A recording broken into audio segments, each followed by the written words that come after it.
Welcome to the greatest show on earth. We have some surprise guests with us this evening, and we're still waiting on a Paul as well, who we're hoping can join us very, very soon. Chloe unfortunately can't make it this evening, so we do apologise for being slightly late. We've just had lots of technical difficulties, but we're back. It's all good. Rosie, everyone has missed you. In the chat every week, they're saying, "Where's Rosie?" But your family made it out from your upstairs, so welcome back. How have you been? I didn't know I was that popular. Thank you guys. I mean, it's the same person every week, but it's all right. Who is it? Well, yeah. Matthew's happy. Oh my God, Rosie's alive. Thought she got lost. There we go. No, I made it out of my loft. I'm actually in a different place today. I have a special guest. Hello. That's your contribution. Yeah. I'm not say, she said she wanted to be here. Yeah. If you don't, you can leave. I don't really mind. And say, Mimi, you can stay if you've got some really good technical analysis on the games this weekend. What is a football? Exactly. So. Right then. So, like I said, we are waiting on Paul. But what we're going to do this evening, we're going to talk through the two semi-finals that were on at the weekend. Luckily, we've got a Chelsea fan with us. We're going to talk about Arsenal last night. We're going to talk about what's the eye roll for? Chelsea fan. Rosie? Yeah. I'm not a Chelsea fan. That's it. Rosie's the Chelsea fan. Yeah. This show's not the same without me. I know. Guys, you're one of two, aren't you? You come in handy now and again. So yeah, we're going to talk about the semi-finals at the weekend. We're going to talk about Arsenal last night because, of course, we're in Champions League this weekend. We've also got some rogue matches to talk about as well. And we're going to talk about the Canadian Northern Soccer League, which is starting and kicking off tomorrow morning at about 2 a.m. our time. So there we go. Yes, Chloe's not with us, but she is in the chat, already off to a great start. Hey, you could have been a part of the chaos, Chloe. Don't you worry. So good evening to everyone who was here extremely early. Emily was the earliest, 7:35. She was in the chat. Good evening to you, Emily. Good evening to Emma, to Tony, to Matthew, to Chris. And everyone else. There's so many messages. Thank you so much. And to Sean, of course, as well. Right then, let's get started with some news. And I had quite a few questions for Paul. So Rosie, I'll just ask you them and see what answers you come back with. But don't worry, I'm going to go through the latest news first, so you've got time to channel your inner Paul. Starting off with some slightly sadder news, however, we just want to start the show by paying tribute to Carlton Fairweather, who has sadly passed away this week at the age of 63.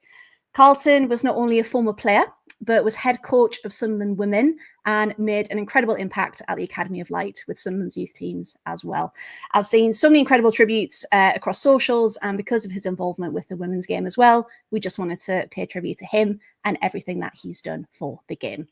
So rest in peace to Carlton.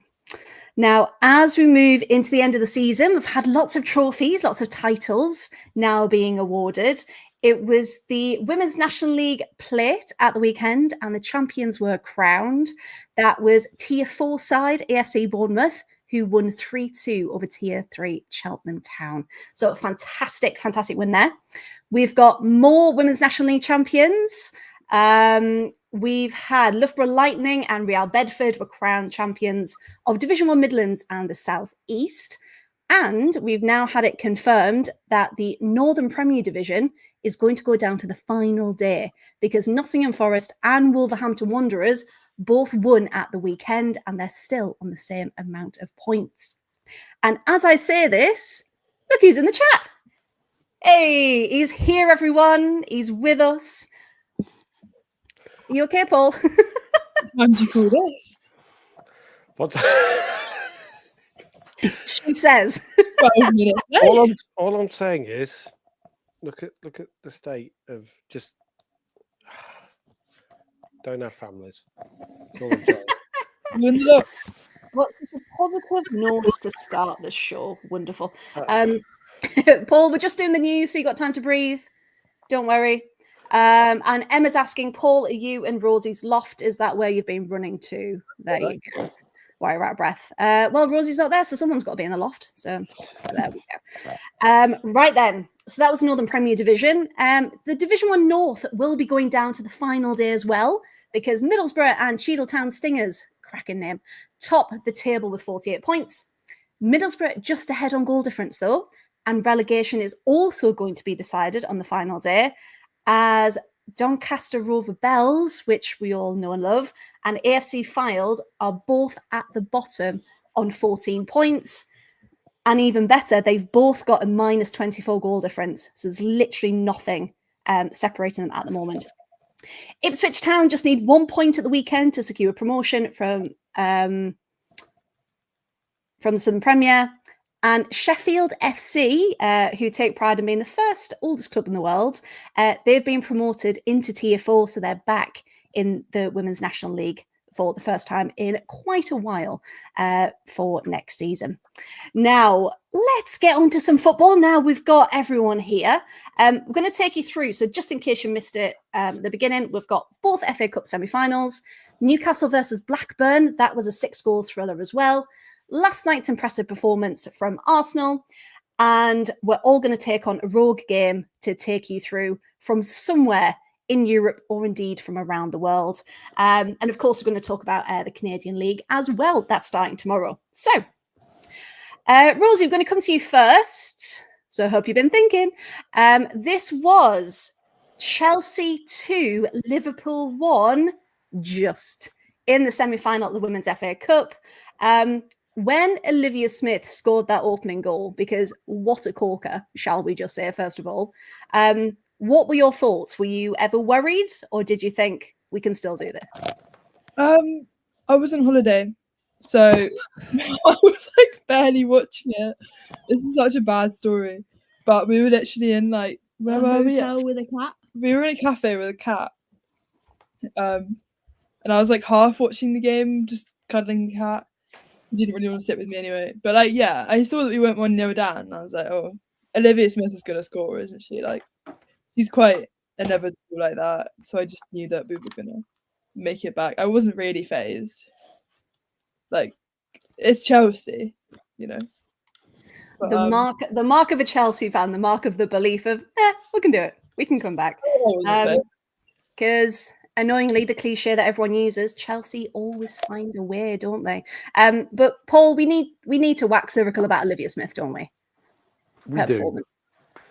She made everybody believe, everybody who wasn't a Chelsea fan, have the briefest bit of hope.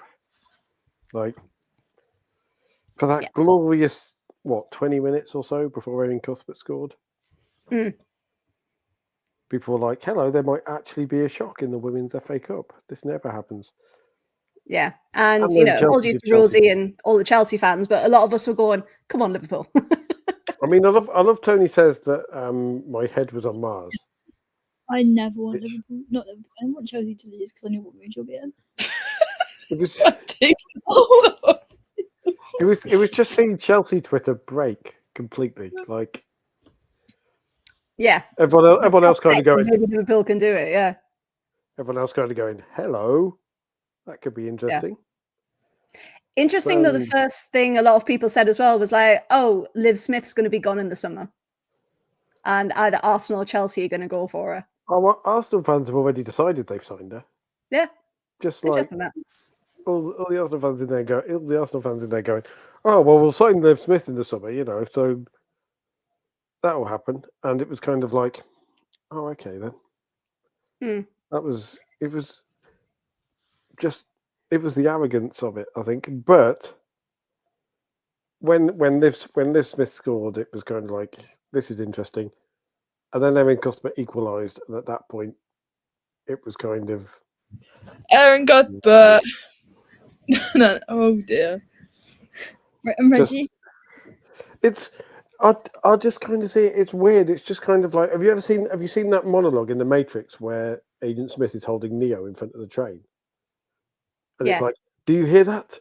That is the sound of inevitability. And that's just Chelsea are that train. Like, Yeah. honestly, they're just. Yeah, no, 100%. And, you know, Matthew's saying there, I'm not going to lie, when Olivia Smith scored, I had flashbacks from last season when Man U knocked us out. But it's in the Chelsea DNA, we always find a way. Super Erin Cuthbert and Cobham's finest, Aggie Beaver Jones. Yes, good. Emily, on the other hand, though, you know, proud Chelsea fan, proud Liverpool fan. Not going to lie, I think we were good enough to win. I would argue we were the better team. But Chelsea did what Chelsea do, and they deserve it. Although I feel like we would have been deserving winners too. So proud. Yeah, I think going down to that final minute, because wasn't it? It was the final minute of extra time. They finally got the winner. Will you two stop playing with the scarf? It's very distracted. She's trying to touch me with the Arsenal scarf. Do we need to put like COVID guidelines back in, like 2 meters apart? We're going to put a pillow between us. Is it contagious? Separate. Oh, I'm hot.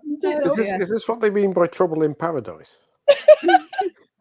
I'm hell, not paradise. Okay. I was going to say, do you two need a minute to have a chat, or you I'm okay? gonna, have a little Yeah, talk. Rosie's having a domestic. Yeah, see, people in the chat are picking up on it. It's, Right then. it's beautiful, really, isn't it? It's a very modern Shakespeare. It's Juliet and Juliet. I've made her take it off, don't worry. The Romeo and Juliet of our time, Chelsea versus Arsenal. Sean thinks it's going to be World War III in a minute. Yeah. We met up Chelsea versus Arsenal. Two teams, both alike in dignity in the fair WSL, where we lay our scene. Arsenal have dignity. No, but, you know, I was quoting Shakespeare, so that's where that one came from. I know I'm not that fit. Not saying anything. Right, let's go. Let's keep going. So Erin Cuthbert equalised in stoppage time of the first half. And then, of course, it was back and forth in that second until Aggie Beaver Jones got the second goal to take them through. The second semi-final then, this was a Manchester derby. But of course, it wasn't the game it could have been, and I think it was quite disappointing in a couple of ways. Unfortunately, we did get the news that Mary Fowler has sustained an ACL injury, and all our thoughts do go out to her. We thought it looked pretty bad at the time, but of course, you never want to jinx it, do you? By thinking of those three letters. Now, they panned again. Rosie was probably with a cat somewhere on holiday. But for this one, the camera panned and all of City's injured players were on the bench and they could have fielded another starting 11, couldn't they? So, Paul, we can blame injuries to a certain extent, can't we? Because if there was a fully starting 11 versus a strong United side, it could have been completely different, couldn't it? It would have been completely different. Yeah. Because Man United, again, winning despite their management. Like, I love the fact that people are now actively asking, will Paul praise Mark Skinner for Man United getting through to the FA Cup final? No. In a word. In a word, nope. Because, again, Man City's injuries, you know, is basically a starting 11, as Tony says, and many other people made the point of. And also, there's just, like, Man City are just not in form. You get the feeling they've almost kind of given up on the season. As soon as they lost the League Cup final, which was their last realistic chance at silverware, with all the injuries as well, they kind of went... Yeah. And then they had the stuffing well and truly knocked out of them by being given the briefest glimpse of hope in the Champions League, and then Chelsea reminding them what Chelsea do, in destroying their hopes in 45 minutes, and that was that.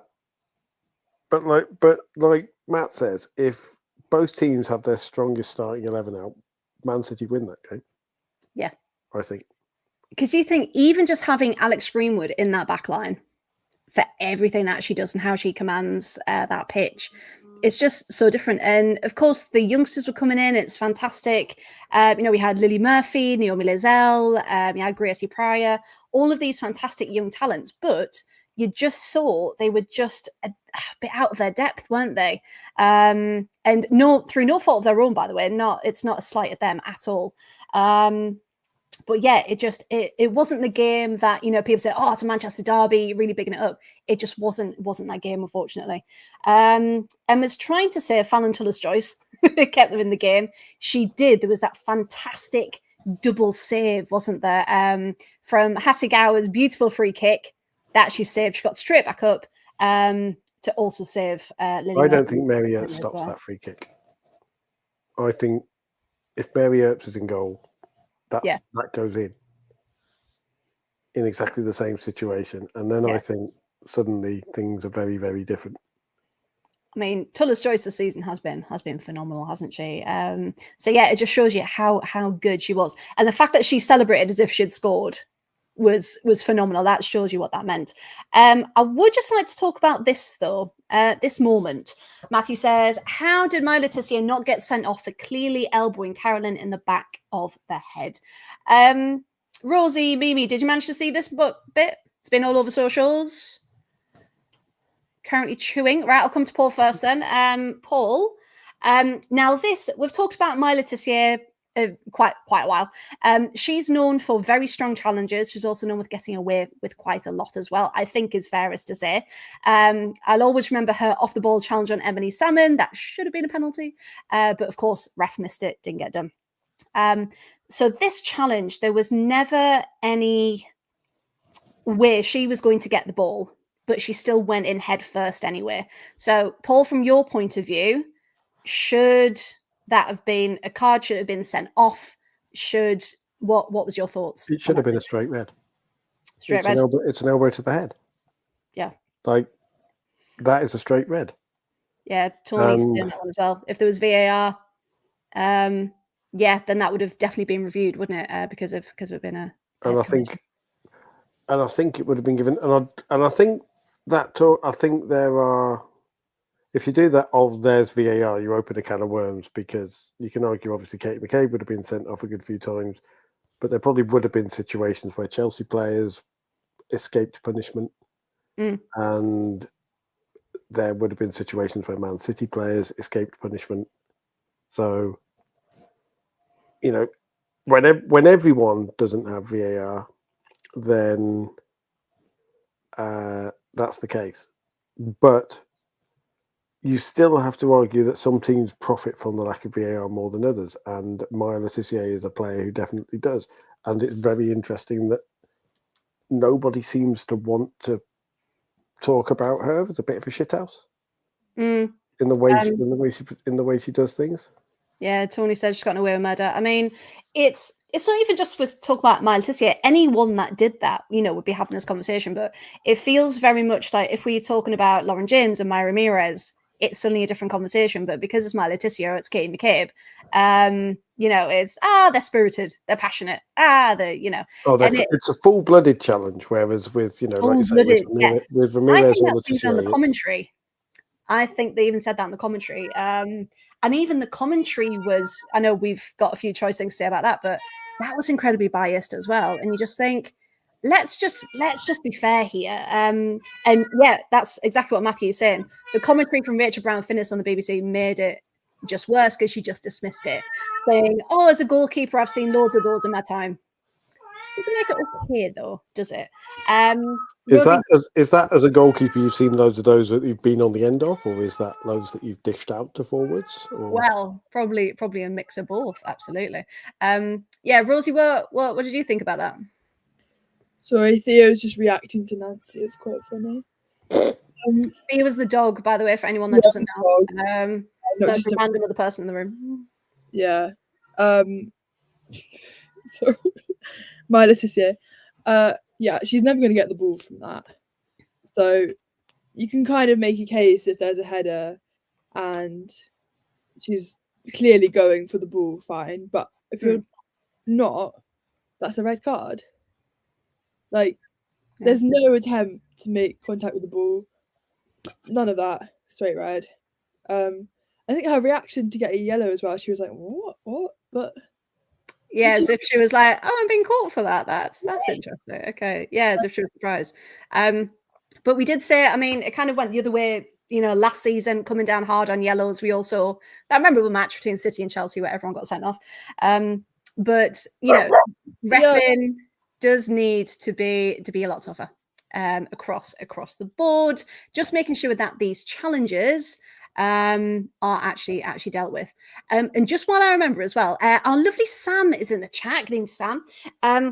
Now, I know it hasn't come up there great on a message. However, we have now activated memberships on YouTube. So if you want to be a member of our wonderful community, you get special access to special Absolute Football Pod emojis that you can use in the chat. So on YouTube, they're going to come up looking really, really cool that you can use, but just to special members. So if you are interested in that, you can have a little look on YouTube, obviously when the show's finished, and look into that and being a member of our lovely community. And there will be more stuff coming as well. But for now, some very, very cool emojis. We'll have to give like exclusive tours of Rose's loft, and I will try and get phrases that I have to get into Mark Skinner rants. Yeah, like people that. can vote for what you should say each week. Yeah, I'm totally on for that. Tony Sin, I watched it on the global streams. I didn't hear it live, but I saw the clip.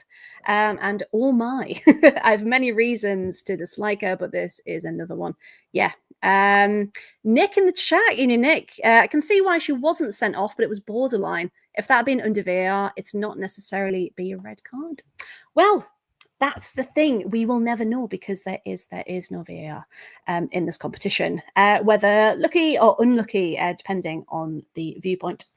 So it was with Celine Bizet. She got the opener very, very early on, and it was almost as if City didn't really know what to do with it. It took them until at least the second half to really get going. And then, of course, Grace Clinton from a corner gets the second, and that was it. I think, Paul, looking back at it, United should have really got more goals, right? It was a shock. It was only 2-0. Or what do you think? Yeah, but also I think they have this, they just like, we'll just get the job done kind of mentality. They're not a team who try and run up goals because they are against fun in every way, shape or form. And they are an emotionless machine of Mark Skinner's own nightmarish devise. But like, my brain was going in about 4 different directions, and I'm like, at least one of those is possibly libelous. So we'll not do that one. We'll reverse. We'll not do that one. But I think that it was one of those games where it was just like, yeah, okay. As soon as Man United scored, as soon as Mary Fowler went down injured, it was like, yeah, that's game over. Yeah, that's another not the stuffing out of players, because I'd imagine that seeing a teammate go down with an injury that footballers will probably know when it's a serious injury. Yeah. Especially if they're on the pitch and one of them has gone in with Mary and said, because I'd imagine when she went down the field, would have, "You all right, Mary?" And she's like, "No, I'm done." Yeah. Like she would have known she was finished, and that psychologically is a big thing. And sometimes it goes the other way. Obviously, Frida Mornham having her issues and Arsenal going on to win at the end of it after that was an example of where it can go the other way. But Man City, and this isn't Nick Cushing's fault, this isn't anybody particular's fault, they just look like they've come to the end of the season and they've had the stuffing knocked out of them because of the 2 painful losses to Chelsea very, very quickly. Like Chelsea have broken them. And the spirit's gone, isn't it? And their spirits, and they've gone, wow, in a week we've gone from League Cup finalists where we lost by an own goal to Chelsea. Oh, hold on a minute. We might have a chance here. Oh no, we're done. Yeah. And just to watch those hopes, because obviously City have got the mentality of, we should be winning, we should be getting trophies, should be at the top, should be Champions League, and they can just see all that slipping away through, again, no fault of their own. It's through injuries and other teams being so clinical. But it must be mentally a massive struggle for them as well. So that semi-final ended 2-0 then to Man United, and of course this is now going to be a final.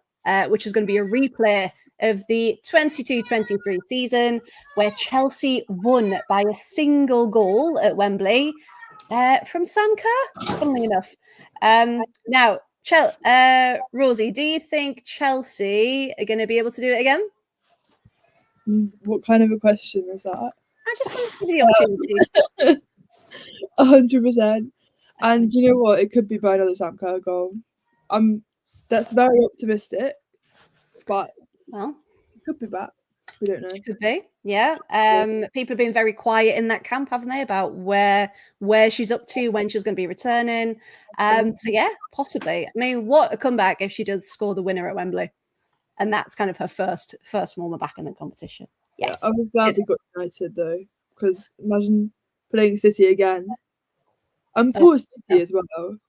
You played Chelsea 4 times in a row, and we've got to play them in the final. Yeah, no one needs that. To be honest, no one needs it. So yeah, at least you've got someone else to beat this time, eh? in that cup. And of course, another trophy for Chelsea on the horizon as well. Right then, we're going to talk about the single championship game that was on this weekend, and I just had to put it up because 6-0. A massive battering of 6-0.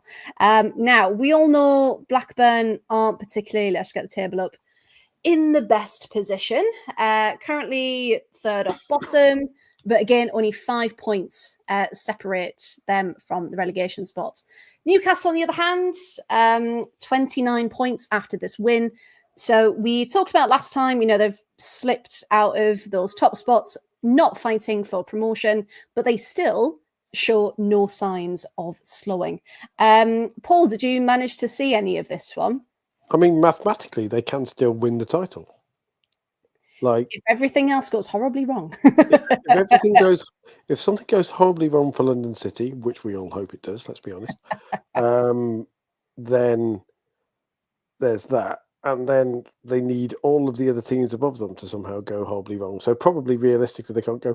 But don't forget, you were talking about the earlier leagues earlier. This is a competition where they haven't yet confirmed Ipswich Town as champions yet, even though everybody knows they are.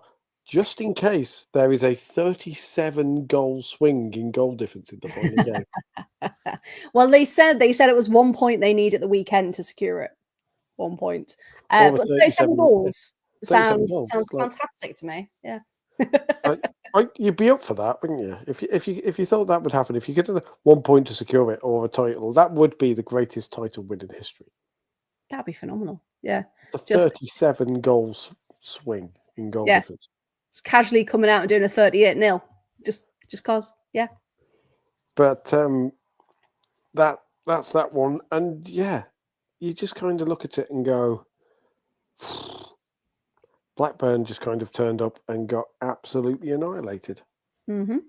And sometimes you wonder, well, where has this Newcastle United team been at other parts of the season? They were, interestingly, it was one of those games where they were 3-0 up by half-time. Shania Hales, Freya Gregory and Bethel Lumsden all scoring. Yes. And then second half, Emily Murphy and 2 goals from Isabella Sibley. Yes. Former Crystal Palace, Isabella Sibley. But then you go down a bit and you look at the stats and it's like 15 shots to 2. Yeah. And 61% possession. And you go, I think it was like 1 chance in each half Blackburn had, and they just around the 60th minute they could have done it, and it was so close. But yeah, no, they just couldn't. I mean, to be fair to Blackburn, they got a 50% shots on target rate. Hey, yeah, one from 2. So that's the stat we like. Yeah, 50% conversion. But yeah, you just think with teams like that, we know it's the investment. We know they've had a bit of a rough season in terms of like nothing's been easy as it hasn't been consistent. It's been very up and down. It's been a very strange roller coaster for them. And I think up to a certain extent, before Portsmouth started picking up those points, I genuinely thought them in Sheffield would have thought, yeah, we're fine. Portsmouth, they've got that massive goal difference. They'll be absolutely fine. Then suddenly when Portsmouth did start picking up points, they both kind of went, oh, oops, we need to pick it up here. I think Blackburn are realistically safe because I don't think Sheffield United are overhauling that gap. No, it's a big 5 points considering they've got what, 5? No. 5 games left. Yeah. 5 games left, yeah. Yeah. And it's one of those where you go, yeah, the potential is there for Sheffield United to overhaul Blackburn, but it would take a proper collapse on Blackburn's part. Yeah. In order to do so. So, and honest, it's silly because it's silly for someone so focused on stats as me, but I think I think the football gods have decided Sheffield United are going down. And we all know why, and I think that there is a good chance that will come to pass. Yeah, there's a little sprinkling of karma to kind of come that way. But yeah, and as well, Izzy Hobson has been recalled by Everton as well, hasn't she? Which is a big loss for Sheffield United. Which is a massive, massive loss for Sheffield. So yeah, I mean, of course they're going to keep fighting as much as they can till the end of the season. But yeah, that unfortunately is the way that it is looking at the moment. Right, so that's 6-0 to Newcastle. Now, what we're going to do, just while we're on the Championship, we're just going to have a little look at these fixtures because Tony said in the chat, Southampton, I'm going to need you to win against Clang FC and Clearpool because we cannot have them have promotion. Well, that's the thing, because London City for the first time have leapfrogged Birmingham, haven't they, in the league table? So this weekend then, we've got Southampton versus London City, Charlton versus Newcastle. Graham, I know we'll be looking forward to that one. Sheffield versus Blackburn. Do we think that's going to be the decider this season as well? Which one? The one Sheffield United versus Blackburn. Blackburn. Yeah. Yeah. If Blackburn win there, Blackburn are safe. Yeah, absolutely. Because then they will be 8 points clear with 4 games to go. Yeah. 100%. And everyone's saying in the chat as well, Chris and Emma, Blues Durham is going to be good. Yeah, that's going to be incredible. It's St Andrews. I mean, like you say, don't forget, Durham are not out of the title race. No, not even slightly. We were trying to count them out, but there's 5 games to go, 6 points gap. Is by no means out of the title race. 6-point game. Yeah. And that's the thing that we love about the Championship, because even though, yes, London City are on 38, even down to Newcastle 29, there's still all to play for. And a lot of those teams have still got a game in hand, because there's only the 3 of them that have actually played 18 games. Everyone else still on 17, of course. And Portsmouth Bristol as well. Again, Portsmouth have got into their little rhythm now. So hey, maybe starting to nick points off people, starting to move up the table. And then it definitely will be between Blackburn and I think if they nick a point, I think then things will get interesting. Thank you, Sean. Yes, you are right. It is 3 games, not 4. I can't count. I'm still working as if it's 12 teams. And it's still one when you go, I think Durham. I would love to see Durham make a late run. Like the story boys, I would love to see Durham make a late run. Of all those teams, for the neutral, that's the one you want to see, isn't it? Yeah, and for the Northeast, we've talked about Newcastle loads, so we won't dwell on that. But if a Northeast team had to go through, obviously I'd love Sunderland too, but to represent the Northeast for not spending that much money for just really making it work and grinding out those gritty wins and just proper going for it. I think I'd love to see them be in and amongst it at least. Tony saying, don't care which Birmingham, Durham or Charlton win, it just can't be London City. However, Graham says if London City win on Friday, it's down to them and Birmingham only for promotion. Oh. Well, again, we'll keep an eye on it. No, I don't agree with that because if London City win and Birmingham win, then fair enough, it's 41 to 39. Yeah. But then Charlton win 36, Durham win 35. Yeah. It's still mathematically catchable. And don't forget, Birmingham City play London on the last day of the season. So they're going to take points off each other. That's going to be such a good game. That's one we might have to do a live stream for, like genuinely. Oh yeah, 100%. We need to.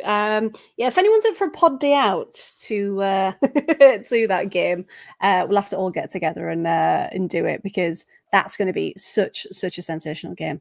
I had a really good point. Nope.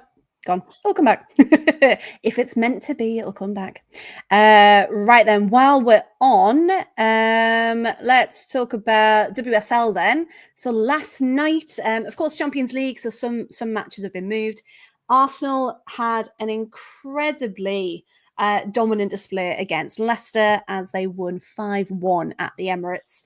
Lots of people disappointed, though. I don't know if there's any Arsenal fans in the chat. That there was only 5,000 there. However, it's still 5,000. It was Tuesday night and it was moved last minute. I think it was 2 weeks ago they announced it. So really, 5,000 isn't that bad.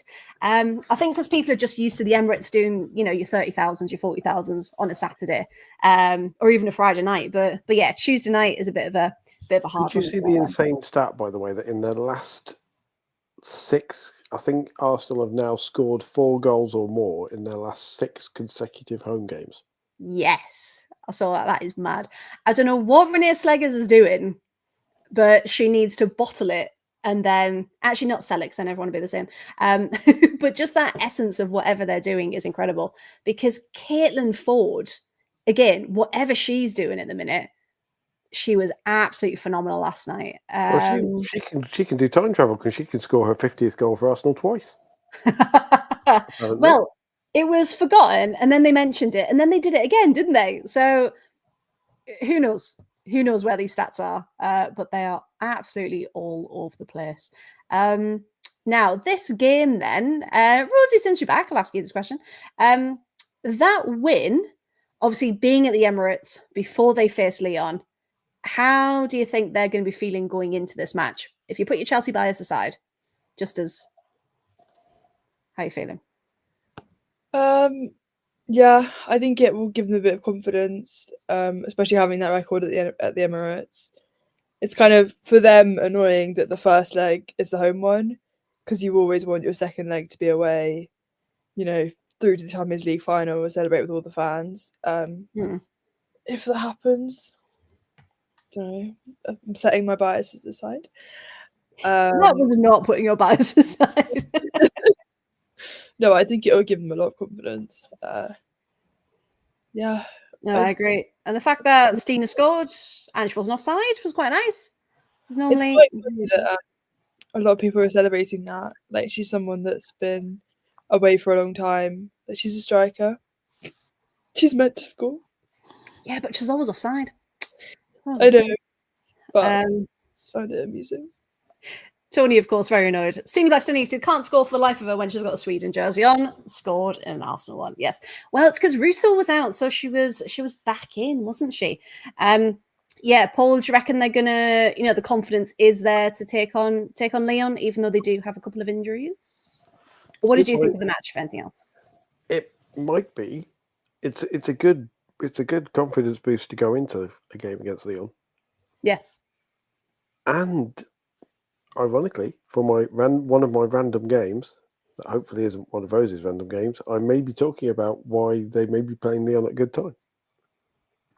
It'd be one of my games. It isn't one of your games. Almost guarantee. He's like, I haven't picked a game. What are you talking about? I'm not. I'm not hipster enough. I'm not West London hipster enough. I've gone for the fairly predictable ones. No Latvian second division for me. Although I did go and look, and I'm doing the Riga derby. So Well, I may have looked at that one as well.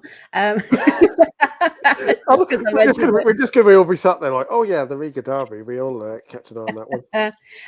No, so I had 3 because I envisioned something would happen.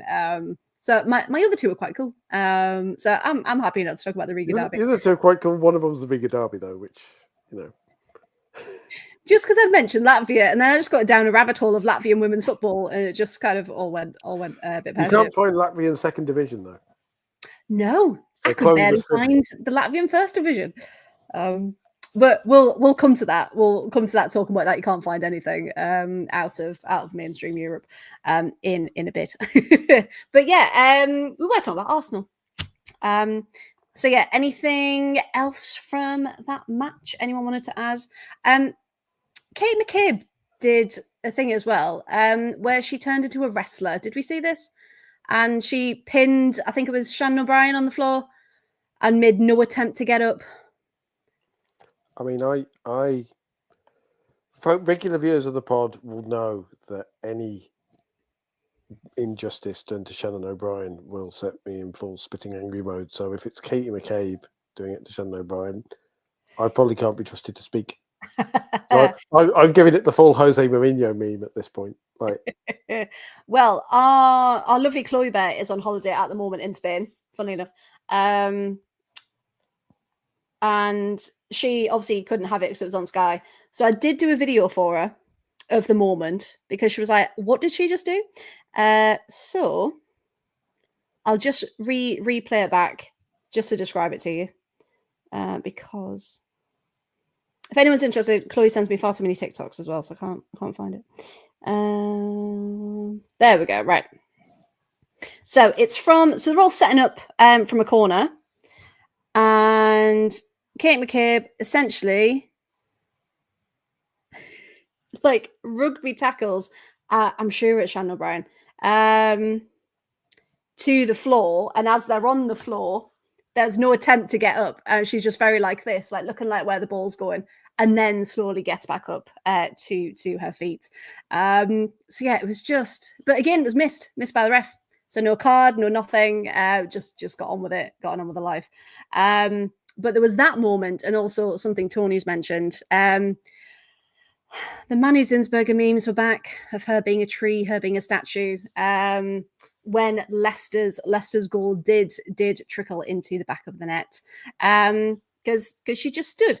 Now, this is the question: if you are a goalkeeper and you know full well you're not going to make that save, do you dive anyway to show that you've tried, or do you just leave it? Because she's getting a lot of hate at the minute, but in reality, if you're not going to make it, so what? I don't know. What do you think, Rosie? You've got any thoughts on that one? I mean, she gets unnecessary hate anyway. I think once, I'm not going to say a specific group of fans, but once some fans, like one person will do something wrong and they have vendetta against them forever. And so it's like pile on. Yeah, I kind of understand like both sides of it. If you're not that knowledgeable about football and you see someone just stood there like a statue, you go, oh, that's a rubbish keeper. Yeah. But in reality, when you're not going to make that save, why bother diving? Some keepers would, but that's probably just personal preference. But yeah, I think she gets unnecessary hate. Yeah, Paul, have you got any opinions on that for goalkeepers? I think if I was a goalie, I would probably throw myself for any attempted save, because if or at least make a very visible thing of, I'm going to try and get to this. Yeah. Because because it's as stupid as things like it could hit a bobble in the pitch and suddenly it's come back off the post. Yes, something could still happen. Until it's in the back of that net, you don't know for. So when it crosses the line there, then you ease off and go, oh, for whatever. Yeah. And your body language can change. But if you've tried to get to it, then it makes people, it makes those hater types who get really annoyed with you for not stopping that unstoppable shot even more stupid. Look even more stupid. Because it's like, well, she's clearly trying. Yeah, and it's just at the end of the day, you know, Van Domselaar's out. You've got Manu. She is a good keeper. So let's not, you know, jump on the hate bandwagon. If you couldn't do better, in all honesty. Oh, they all did. All Arsenal fans are actually international footballers, by the way. Are they? Yeah. Good to know. I don't know what Mimi thinks about that. She's noticeably disappeared. But Rosie's probably locked her in a cupboard somewhere, so she can't get out with her Arsenal scarf. Next to me. Oh, the sideways look then, the side eye then. No, she's just making random side comments, which is so helpful. It's like real WSL Housewives. It's great. There's like proper drama going on. I was going to say, Housewives of the WSL, we thought we wanted the footballers, but actually we got the free version here. So there you go. Service to the people. That's what this is. I love that we're getting other leagues in the chat. That's what we like. Sean's updating us on the Scottish Women's Premier League. That's on Championship Group. Because again, they split a bit like the Italian League. Hearts are winning 2-0. Rangers beating Glasgow City, very good. Celtic Hibs currently 0-0. Sorry, surely Aberdeen women are not called Aberdeen Dismondo. Because, like Sean's posted there, relegation group, Montrose versus Aberdeen Dismondo. I'm like, but there's no score there. And I'm like, that is... Oh, there's one before it. Montrose 2, Aberdeen 2. Spartans 1, Dundee United.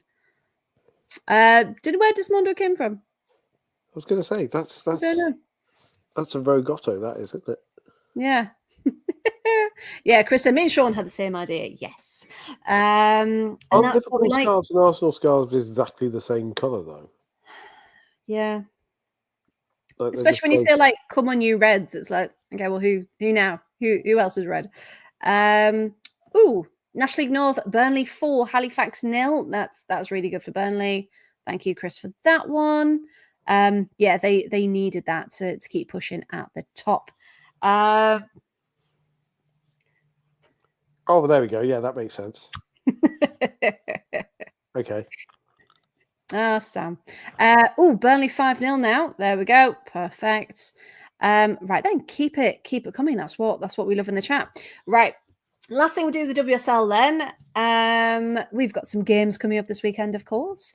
It's a bit of a strange one. We've got some games on Saturday, some games on Sunday, and then Chelsea's playing on next Wednesday. So, looking at the table then, Chelsea now only 3 points clear. But of course, Arsenal have that game in hand after playing last night. So we've got West Ham, Man United, Brighton, Liverpool, City, Everton, Spurs, Villa, and then, of course, Chelsea Palace on Wednesday. I think Everton are in a very good position to maybe get something off City. What do we think? Does anything stand out for anyone there? And again, in the chat, if there's anything that stands out. I think, yeah. If Everton are going to get something from Man City, this is going to be the kind of game to do it. I think Really hope so. looking elsewhere as well, Villa could do themselves a big favour if they do beat Spurs. Yeah, I think that's probably them. God, I hope so. 7 points clear with 3 games to go. Yeah, that would make me really one happy. of those games being Chelsea away for Palace. Yeah, that's going to be a tough one. I think let's have a look. West Ham United's an interesting one because if West Ham turn up, they've been known to have a good run and nick some points. So that could maybe be a draw, couldn't it? That West Ham United game. Brighton Liverpool again. I think that's going to be quite good. I think Liverpool probably edge that one. If Man U do beat West Ham, it puts a bit of pressure on Chelsea. Briefly. Mm. Because that it teams means are actually right behind them. if Chelsea do somehow slip up against Crystal Palace, which I don't think even Crystal Palace fans have expected to happen. I would love that. Not the Villa part of me, but I would love that if Palace could do that against Chelsea. I think Rose's facial expression says it all about that particular game. Chelsea have got to lose at some point, right? They already have. Again. Again. Do you think I've forgotten? I'll never forget. I don't know what you know anymore. Yeah. 7-0 Chelsea will do me fine. Yes, Graham. Yeah, given it would take an 8-goal swing just for Palace to win from the last game. Imagine. In fact, no, don't imagine. Don't do it. Liverpool trying to get that top 5 spot as well. Still, obviously, that little battle there, Brighton versus Liverpool. Oh, battle of the 5th. Yep. Which could be interesting. Mm. But it says something about the way the league is that we're kind of scrambling for close battle for 5th place. Yeah. Oh, it's congestion in that mid part of the table. 6-0 Burnley. Well done, Burnley. Yeah, I mean, Emily, of course, 1-0 Liverpool versus Brighton. Again, Brighton are dropping off. They've been a bit unpredictable at the minute as well. And I think, again, yes, it says a lot about, we're saying fight for 5th place, but also we can't predict it. Literally any team can nick points, can do something. And it's so much more exciting. Apart from Chelsea, most of the time we know what's going to happen there, but for everyone else, it's quite good indeed. Emily's gone for West Ham 1, Man United 2. Well, we shall see. Watch this space. Now, before we go into our rogue choices, we need to talk about Canada because the Northern Super League, which I just realised I called it the Northern Soccer League earlier. Do apologise. You can blame tired brain. Northern Super League, the NSL, is Canada's first pro women's soccer league, and it starts there tonight, our tomorrow, 3 a.m, I believe, if anyone's up. And it's going to be a West Coast battle for the opener with Vancouver Rise versus Calgary Wild. Now, the thing I do love about Canadian and American teams are their names, because they're not just city, of course. Cities and towns and things, they've got some real personality in them. So for those who don't know, in this inaugural league, there is going to be 6 teams.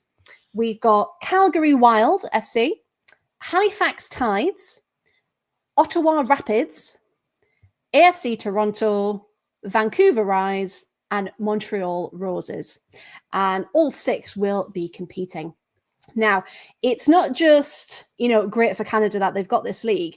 We've got people like legend Christine Sinclair is a part owner of Vancouver Rise. You've got Desiree Scott, who's come out of retirement. Olympic gold medalist Desiree Scott's come out of retirement to come play again. Quinn has signed a contract to go back to their native Canada. You've got Erin McLeod, you've got Shannon Waller. You've got so many of these big Canadian football stars that are coming home to represent their country for the first time professionally, which I think is absolutely incredible. And we all said we were going to try and pick a team. Now, my topical tag pretty much tells you which one I've chosen. So I've gone for Vancouver Rise. It just looks the best. So I can't wait to support them. Paul, have you had a think? Do you like to support? Montreal Roses were a very popular one. Like lots of several people were like going for Horse de Montréal, as we are technically supposed to call them. Oh, very good. Would it help if I showed you their jerseys? I'm genuinely curious. Oh, Dougie. Hello there. Right, now, I will just have to say it. Some of them have got their first and second shirts, as they call them. Some of them have only got a home shirt at the moment. So it's not the best design of best layout I've ever done in my life, but here we go. So, starting in the top left corner, we've got a Vancouver Rise and some lovely pastels. You can maybe make out the mountain that kind of comes down from here and the sunshine around the neck as well, which we quite like. Halifax Tides have gone for the ombre ocean theme for their home kit, and this lovely marble effect, which I actually quite like for their second kit. Montreal Roses have gone statement in their first kit, purple and red contrasting with huge roses, and then on their away kit, kept it white, but they've got the purple and red on the shoulders. Calgary Wild, I can't get behind this design at all. I do apologize, Calgary Wild, because it's like, remember when wet look leggings were a thing? And they were awful. So Calgary shirts, I apologize, it's not a better picture, but it's like, it looks wet. And the material is like all shiny and it's got like words and pictures and stuff. So it's quite a cool design, but it just looks Crap. It just doesn't look quite right. And I can't quite put my finger on it. AFC Toronto have gone for a massive red T on theirs, just in case you forgot who they are. But their away kit is really cool, this blue and white design. They got a local designer to design it, obviously. And it's like all of the landmarks from around Toronto. So it's like a doodle. It's really cool. And then Ottawa Rapids have got the black and blue checkered pattern there. Can I just point out, I'm incredibly amused, and this is really nerdy North American knowledge. Toronto are sponsored by Montreal Supermarket. Because Desjardins is a Montreal, Quebec supermarket. There you go. And I know this because of my love of North American sport, and all of this stuff with watching ice hockey and everything else, which will become relevant later, viewers. But I see part of me initially wanted to pick Halifax, who are not named after a British bank. They are named after Halifax, Nova Scotia. One of which, ironically, is one of the nearest parts of Canada and indeed the North American continent to the UK. Yes. Believe it or not, Halifax. And means New Scotland. There you go. I didn't know it meant New Scotland. No, Nova Scotia does. Halifax doesn't. Yeah. I was like... And should I tell you my really nerdy fact why I know that? Because I went on Tipping Point, and to get onto that show, you have to do a pub quiz in a room with about 30 other people. And one of the questions was, which Canadian province means New Scotland? Hold on, is there video footage of you on Tipping Point? Yes. From about, oh God, it's about 12 years ago. So, I mean, I look the same. I haven't changed. But yeah, I won Tipping Point, so there we go. You won Tipping Point? Yeah. What? Not the massive jackpot. I was like one counter off. I was really annoyed. But yeah, I got through the final, the last one. Is there video footage of this? Yes, apparently there is. It has, yes. Sam. Oh, Graham's already on it. Immediate search for Freya and 10 point. My man still got it on. I made there is. I don't know if there's video footage anywhere, but I made a Telegraph journalist look a twat on Question Time. Oh, did you? I did.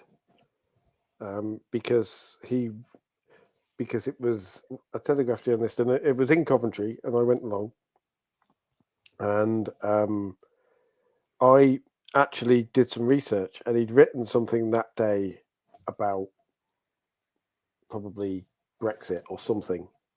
Just for the purposes of this, it was Brexit. And then what he was saying in Question Time was completely different. So I stuck my hand up and was hoping to get picked, and I did get picked. And live on the BBC said to him, just got a question for Tim. It's really interesting that he has this view, which is fair enough. He's entitled to that.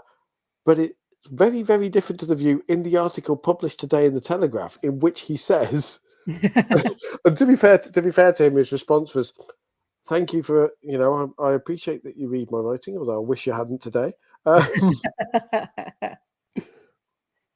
it was like I've also been on TV doing British ice hockey coverage because I did a bunch of commentary for it, and then there's pictures of me interviewing people on obscure satellite channels. Sam found it. No way did Sam find it. Oh no. That has got to go. That has got to go on the pod chat. I would just like to put a disclaimer that I was 21. I was very young back in the day. I'd worked till about 3 o'clock in the morning the night before and had to get the train straight down to, I can't remember where they tape it now. And yeah, went straight in and did it. So there we go. Hold on, you're famous. No, it's not. Is it actually? You're actually famous. Your moment of pain is YouTube famous among people who like obscure daytime quizzes. So yep, that's me. That's me indeed. And hey, look where I am now, talking football with you guys. So anyway, we were looking at football. Canadian football teams. What? I'm in the thumbnail. Oh no! It was years ago. I didn't think people would actually put it on YouTube and things. I'm just going to turn the brightness down on my screen because suddenly Freya's part of the screen has gone really, really red. Like, Rosie's found it. Yes. Here we go. Copyright ITV. I love how you just have to drop that in there just to be safe.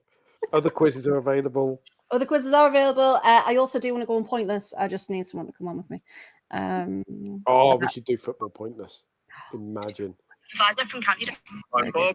I'm a charity administrator from Watford. I'm Rachel, an NHS manager from Manchester. Oh, Rachel. Very nice. Developer from Gloucester. I'm Freya, a bar supervisor from County Durham. Good luck to all of you. Howie. And even more of a fun fact, the clothes I went with, they said you couldn't have anything with the logo, nothing checkered, nothing striped, because it'll come up funny on the camera. So I had to borrow a jumper off my girlfriend at the time. So the clothes I'm wearing aren't even mine. It was just, it was such a weird day. Yeah, it was, yeah. No. So there we go. So yeah, everyone enjoy that. Everyone enjoy my tipping point moment. My dad still says to me, why didn't you go for the lower offers? So then I would have got the jackpot, but there we go. Can't go on again. Can't go on. Found it. Freya's not changed. Thank you, Nick. Thank you very much. I will take that. Thank you. Although I don't get ID'd now, which is quite annoying, but there we go. So anyway, I'm going with Montreal. After all of that, Mimi's enjoying watching that. Thank you very much. Oh, Mimi's loving it. Right, so Paul's going to go for Montreal. Rosie, have you got a particular favourite? I like the Toronto away kit. Like, firstly, I just think it's really cool, like the design, but the fact they got local designs to it is really cool. Yes. That's very cool. Lovely. We did say we're gonna have to make a spreadsheet at some point because we all keep choosing new teams. But lovely. Right. So we still need some other people in the pod to support Ottawa Rapids, Calgary Wild, Halifax Tides as well. Which I'm sure. I love how Sam, never missing a chance to plug the pod, has commented on it. And now, if you're wondering where the winner is now. Oh, I've just remembered a really, really weird moment. We went to see Family Friends in Preston, right? Not long after it had aired, someone in the restaurant went, "Excuse me, were you on Tipping Point?" Someone recognized me in the restaurant, and I was like, "Yeah." And he was like, "Oh, you did really well," and then walked off and shook my hand. It was the most surreal experience of my life. Is that creepy or less creepy than someone sidling up behind Rosie and saying Kent at King's Meadow and walking off again? Thinking of that. Oh, the Kent moment. Infamous Kent moment. Before we move on, I just need to share my screen and show you this Calgary Wild shirt because up close because you'll get what I mean about the wet look leggings. Okay, so I mean, obviously Bret Hart's from there, so that means that Calgary are clearly going to be the best there was, the best there is, and the best there ever will be. Guys, can we just take a moment? Oh, It looks wet, doesn't it? oh, Like that's questionable. it is.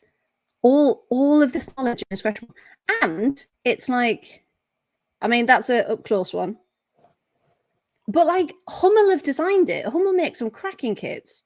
They don't quite know what happened. And then they made that one. Yeah. $170 these are going for, by the way. How much? 170. They're made of gold. Made of gold. Of course, given that we are possibly the first podcast outside of Canada to mention the Northern Super League and have already all adopted teams.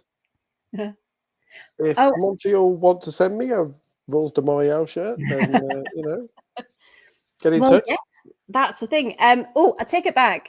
This one is $109.99. But I'm sure we will talk about something else while I'm getting it up. But I'm sure the Vancouver one is 100 and bear with caller. So we have got, just while we're doing this, so it's Vancouver versus Calgary Wild this weekend, with the initial opening match of the season. Now shop. $169.99 is the authentic jersey for Vancouver Rise. In actual nerdiness, the names that kind of stand out, Rose de Montreal have got Charlotte Bibel playing for them, who is a French international. Yes, yeah. And Tanya Boychuk, who I believe has a brother who played in the NHL, possibly. So there's another one. But I do enjoy, how there's one. I think it was Ottawa. Ottawa's main striker has played 138 games, and she has scored 3 times. Oh. That is Ellen Gibson, who has played for Hammarby and has played. Oh, actually, she has played nearly 200 times and scored 5 goals. Ooh, what? And they're a striker? Well, they're listed as a midfielder, but okay. They could be more defensive. We don't know. Tony, I said this earlier. Yeah. Christine Sinclair's come back and she's part owner. Some massive names are going Diana back. Matheson as well is running the league, of course, one of Canada's all-time record cap holders, 206 caps for Canada. So, and so we will be talking about the Northern Super League, and we can't wait to see how they go on. And if you would like an official English sponsor for the league, we're here. We're available for sponsorships. Speak to Sam. Get our contact. Speak to Sam. We'll get you an emoji. Don't you worry. Tell you what, just fire over shirts for all of the teams, and we'll just kind of pick them. The ones we don't want, we can give away as competition prizes. You mean the ones we can't bear to part with? The ones we can't bear. We love all of them. We'll give away as competition prizes. By the way, speaking of, I saw Matt ask earlier on about the NWSL, which was going to be one of my random games. The Washington Spirit are unbeaten. They are still unbeaten. Hey, I did actually, Paul, just for you. This is what the table looks like at the minute. NWSL, Orlando Pride and KC Current. So that's our Chloe Bear and Danny's teams up at the top. Washington Spirit, Paul, that's yours after you rejected Racing Louisville. I was just going to put the top 8, but San Diego Wave in 9th, so I had to put them in as well. Pod War as well. Pod War's at the weekend. Hey, that's why I put them on the right, Paul. Thinking ahead. What was that, Rosie? Are you sure they're unbeaten? lost. No. Yes, they lost one. Because if they were unbeaten, they'd have at least 10 points, wouldn't they? So moving on swiftly. we don't claim to be in this podcast. It's fine. Semantics. But yeah, this weekend then, Pod Wars, because we've got Orlando Pride versus Washington Spirit. That's on Saturday at 10:10 in the evening. And of course, Racing Louisville versus San Diego Wave at 8 o'clock. Oh no, technically, Rosie is wrong at something. I can technically challenge this because what I said was that they were unbeaten since I started supporting them. Oh, okay. When it's technicality. I didn't say you were wrong. So again, semantics. On a technicality. technicality. Rosie, have you picked an NWSL team? I think I'm leaning towards Washington Spirit. I still haven't chosen. So you've got two for the Spirit. Is it so we can be the same team? No. Mimi's just like, are you not going to pick this team instead? No, maybe pick Portland Thorns. And then she turned around and said, oh no, I want Washington Spirit. And I was like, well, I want Washington Spirit. We can support the same team. Does that mean if you cloned Mimi, you'd be a Rosie between two thorns? Hey. Hold on. Portland Thorns, Rosie. Portland Thorns. There we go. It's when you've got to explain the joke. So Matthew, in answer to your question, Rosie's unsure. Yeah, undecided. I was going to say Washington Spirit. She's still watching Tipping Point. You got £800 on your first. Yes, because I remember this very vividly. Everyone else was doing it wrong. Yeah. So then I was the last question of the round with Jerry Halliwell, I believe, was the question. You got good Spice Girls knowledge. And then I was just waiting for it to drop, and then I got all the money. Yeah. Nice. Don't spoil it. I'm clever. Mimi approves of your Spice Girls knowledge. That's good. It was which former Spice Girl released me Chico Latino? I was like, Jerry Halliwell, done. Because I had the cassette. That's how old I am. I had the cassette. So there we go. In answer to Chris's question, by the way, no, Canada hasn't had its own domestic women's soccer league. It's had franchises in the NWSL, but it hasn't had its own.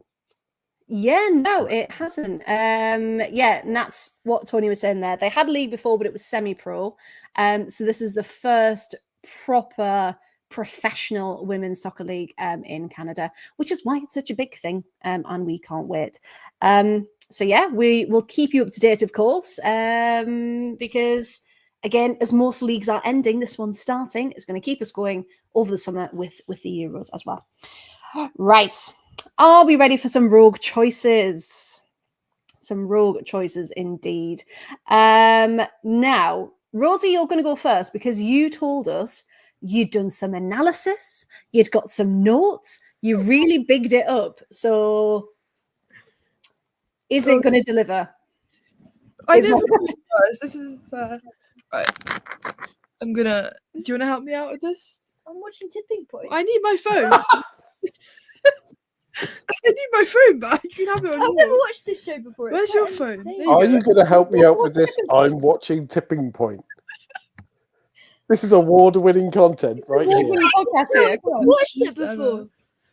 It's like being this is really off topic, but you know the 2p machines in Brighton. It feels like that. Yeah, it's competition with those. Oh, it's so up my street. Yeah, it's great. What's the point? That's why it's called Tipping Point. That's what it's called, Tipping Point. That's mad, that. That's mad, that, yeah. Okay, go away. You can tell she's an Arsenal fan, can't you? Okay. Anyway. So, my name is Rosie. Welcome to my TED Talk. I feel like I'm presenting to the class.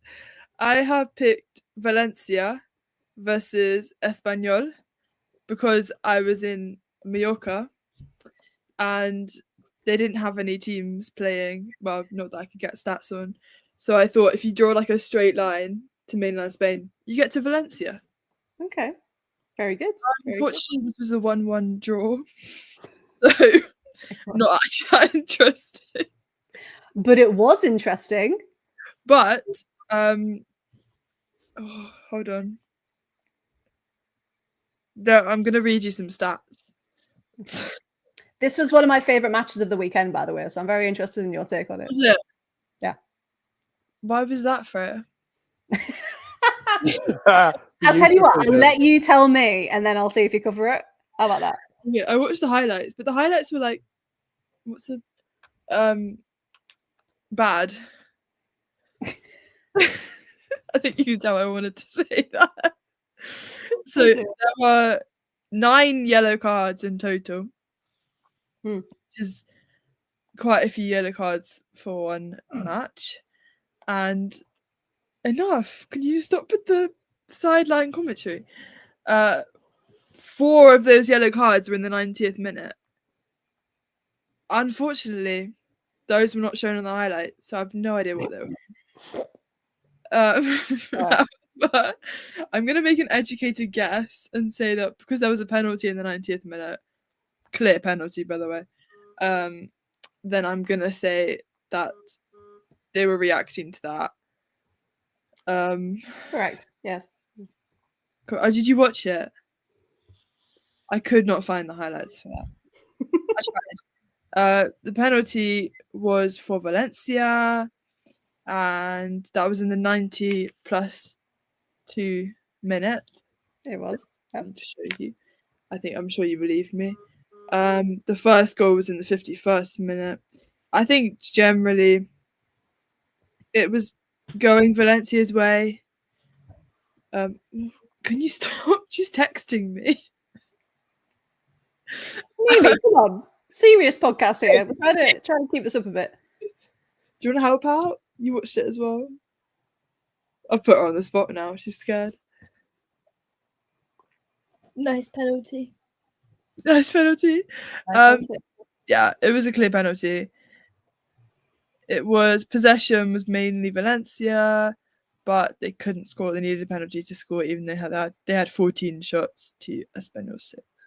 So I think for a 1-1 draw, it was quite interesting. In terms of the table in Liga F, Valencia are 16th, so bottom, and Espanyol 12th. So it was quite interesting, even though I do not know what the other cards were for. I would like to add to that match report because I really like this one. So people might have seen on the 115 Yards, I've got a new football feature where I do cover all of the leagues across Europe. And because this was Liga FA, I did a mini match report on it, Rosie. You could have just read that out. This was really, really important. So I'm glad you picked it because it was a huge point for Valencia because, as you said, they're in the relegation spot. So although they remain at the bottom, they've closed that gap between them and Real Betis to now only 7 points. And the reason I really like this one, Espanyol's goalkeeper, Romy Salvador, that's the one I put in the chat of her incredible save. Salvador, French keeper, pulled off some spectacular saves throughout that match. So yeah, if you haven't watched it, Rosie, if you do go back, there were some cracking moments. Really, really impressive, really underrated keeper in Liga FA. So yeah, Espanyol took their chance, and yeah, Valencia equalising. Espanyol would have thought that was their 3 points. And yeah, a bit convincing Espanyol. So yeah, massive turn for Valencia. So well done, Rosie. Thank you. A wonderful bit of analysis there. Very much. Now, Paul, we're gonna go to you because of course Chloe was going to be here, and she was going to talk to us about the very exotic Swindon town, but unfortunately we're going to have to wait for another day for that one. So Paul, who have you chosen for us? Naturally, I have considered, if I can find it, the Latvian Women's League. The big game of which was, or at least one of them, the big game of which was last Saturday, the Riga Derby. Riga FS versus Skonto Riga. Did you see there's 4 teams that actually play out of Riga? Out of 8 in the league.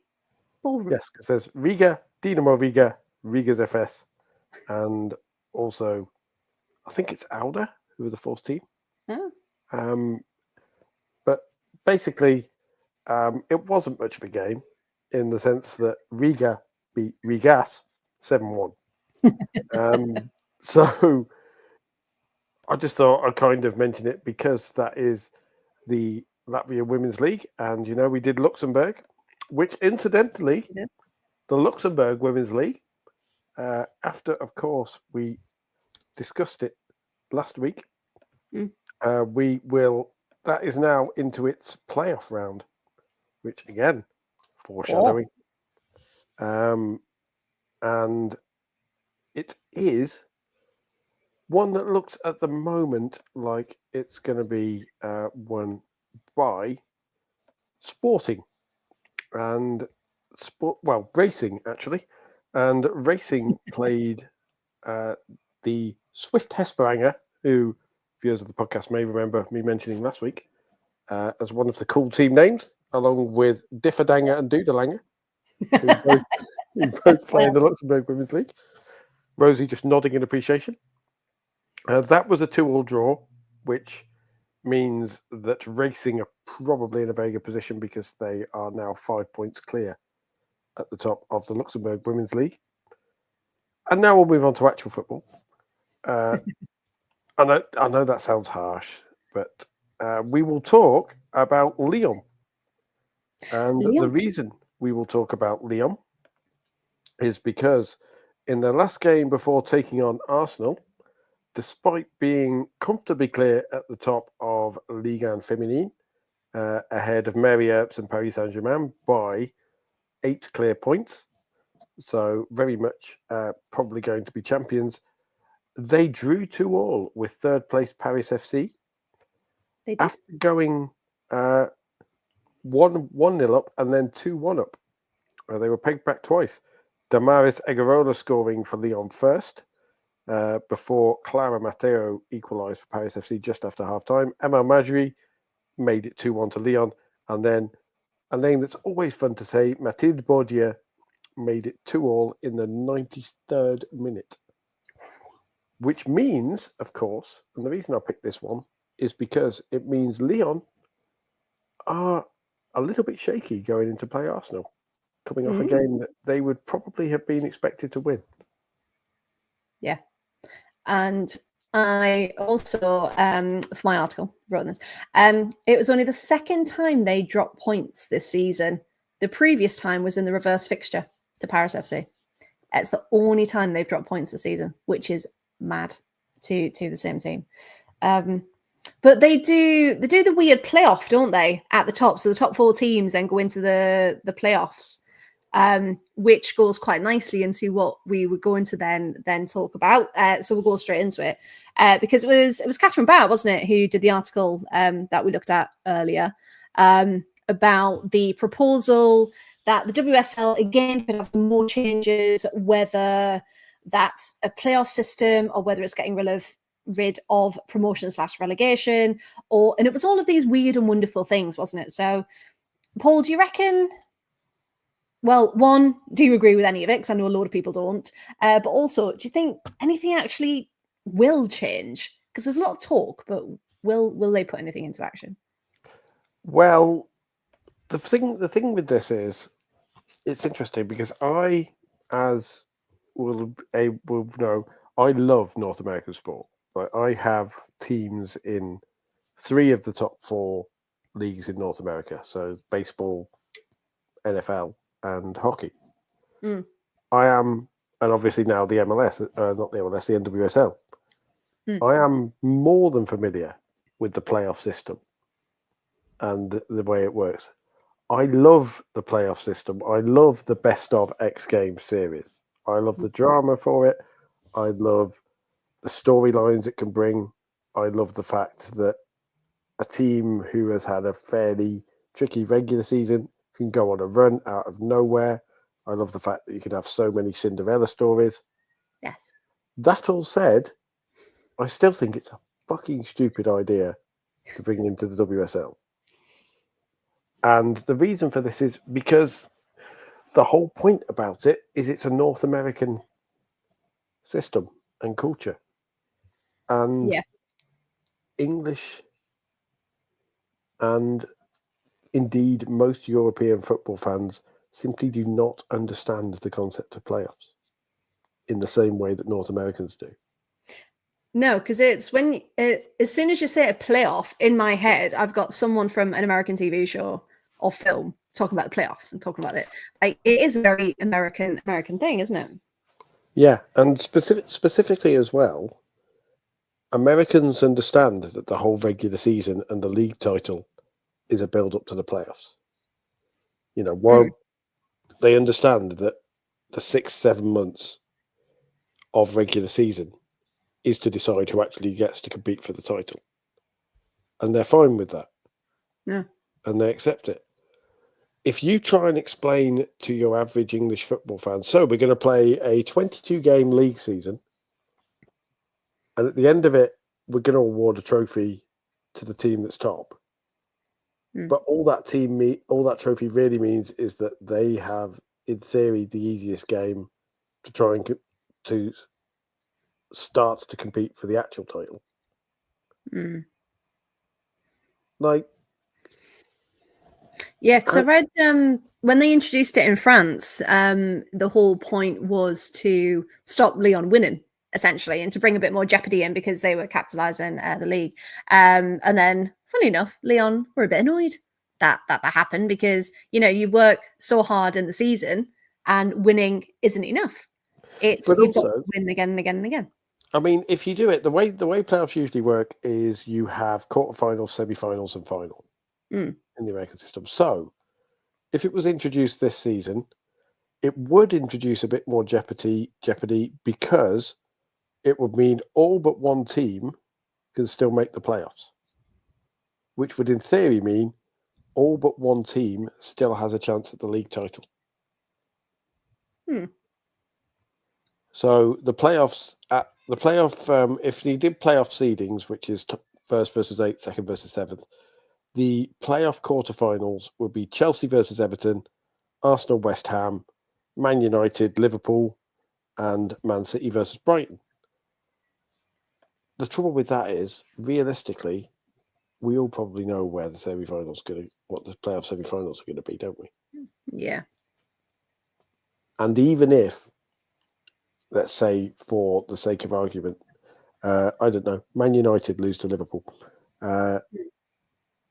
then that would mean that they would probably, as the lowest ranked team, then play Chelsea. And then again, and then you know what's happening. Would it work better if the league was bigger, do you think? If you had 16 teams and you only had half the league get into the playoffs. But the whole point about playoffs as well is it seems really stupid to play a 22-game season and then bring the league title down to a 3-game knockout competition, which is what it would be, let's face it. The whole point of playoffs in North America is that they're not playoff games, they're playoff series. They're best of 7, which I mean, can you imagine a best of 7 final between Chelsea and Arsenal though? I think I'd survive. And that's the thing. The drama, that would be utterly incredible. But it would mean the series finished in like August. Yeah. It's just not feasible, is it? It's just, I just don't think it will work. Because again, it'd be the same faces. That's why I asked kind of if a bigger league would be better. But yeah, they keep talking about all of these things that they're possibly going to do, and quite rightly so, keep getting backlash for all these crazy ideas. I mean, I didn't think anybody could run the WSL worse than the FA did, but WPLL are making a hell of a job of it. It's the fact that things keep getting leaked, and it's like, no, someone's going, put this out, see what people think about it. They're basically sat there going, we will fix this until it breaks. Like, we will do amazing new things until it's utterly buggered and nobody wants to watch it. Complete opposite of Emma Hayes, as if it's not broke, break it. But doing it in the wrong way. not to make it better. It was just that it was a bizarre one. A really, really bizarre one. So again, hey, if we hear anything, we will update you. And on that note, Rosie, do you fancy playoffs? 7-game series, Chelsea versus Arsenal for the league title? I barely survived Chelsea City. No, I think if you want to make the league better, invest in the smaller clubs. Yeah, Chelsea keep winning it, but what are you gonna do about that? Chelsea obviously have the money and the investment, so clubs like Liverpool can do it. I don't know. But yeah, you've got the cups. We've got Conti Cup, well, not Conti Cup anymore. Subway Cup and the FA Cup. So it's like we kind of have that cup games. So why do we need playoffs as well? It just doesn't make any sense to me. I don't know what. Got enough to deal with. But no, that's the thing. It's, if you're going to make the league better, we need more competition, and good competition as well. Yeah, Tony says it works in other types of sports because there's not 7 lots of 90 or 5 lots of 90. Yeah. Because I suppose ice hockey is much shorter, isn't it, Paul? Ice hockey is 7 60-minute games, and the clock stops at every break in play, and the way it's a massively intense game, but it's a massively intense game in short bursts. So it's still massively physically wearing. But yeah, if you're trying to play 7 90-minute games on the same schedule as an NHL playoff game, which is a game every 2 or 3 days, that's going to break people. Yeah.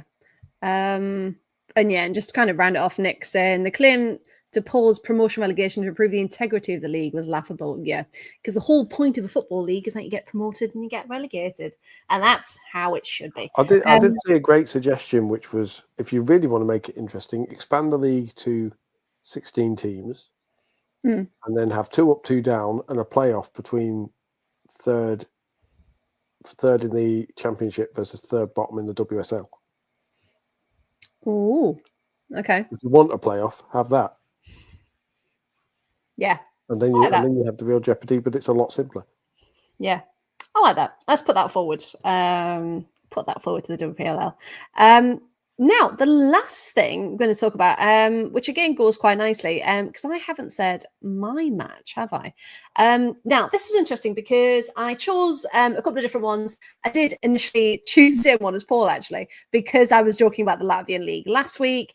But then I looked kind of around the world, kind of thought on the same lines of Rosie, kind of where have I been, where would be quite cool to look at the football there.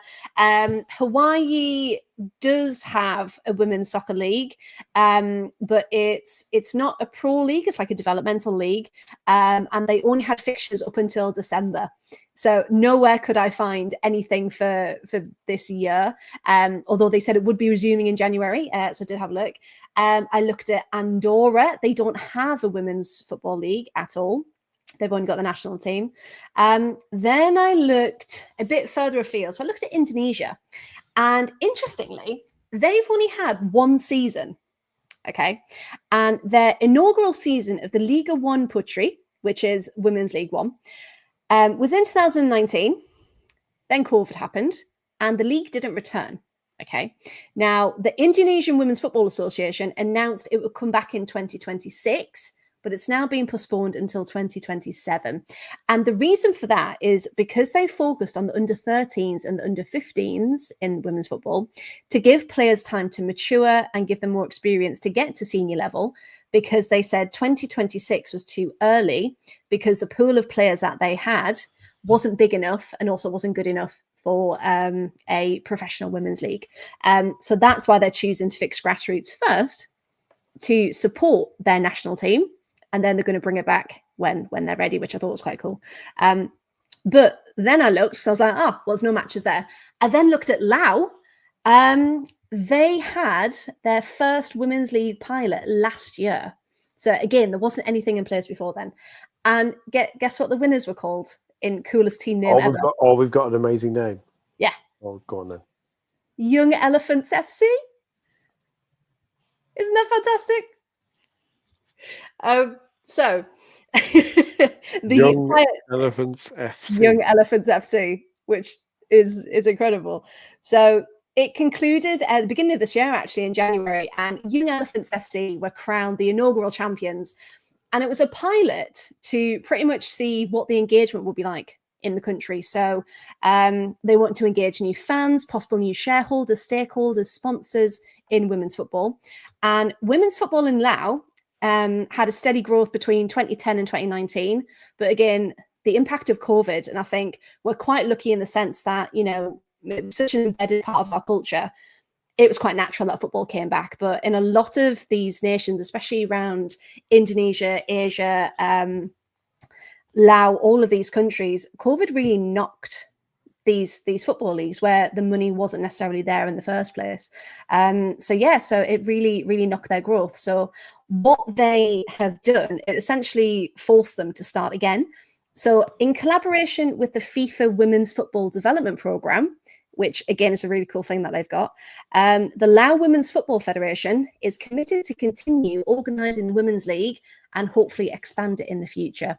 So there isn't a new date for the Laos Women's League to come back, but the pilot was a success and Young Elephants FC won the title. They also did have, so the league didn't come back, but they had like an open tournament, like a fun kind of get together tournament again to promote it. And I think it said over 100 girls showed up in teams and to take part in this day and in this tournament. So the good thing is that the appetite is there for it. It's just a case of the money and the funding. So I thought it would be a nice little one to end on. Tony has put, was my match going to be Milan versus Fiorentina? No, but I can quickly talk about it because that was an 8-goal thriller. 4th versus 5th in the Puli Scudetto. And Milan went 5-1 up. And then Junogi, Swedish international, got a hat trick and made it 5-3. So there you go. So I can't talk about that one. But 8 goals. No one was expecting that. Mia, who I talked to, who's a massive fan of Serie A, she posted something like, the 2 most boring teams of Serie A, so I thought it was safe to leave the house. I come back and it's 5-3. What on earth happened? Evelyn IJ got a brace for Milan, and then Junogi, as I said, got a hat trick. So there we go. It was a cracking one. If anyone is interested, by the way, it was on my Twitter. I've got an article which is pretty much mini match reports from the semi-finals, the Newcastle versus Blackburn, Serie A, Liga FA, the Frauen Bundesliga, the Premier League in France. I think that's everything.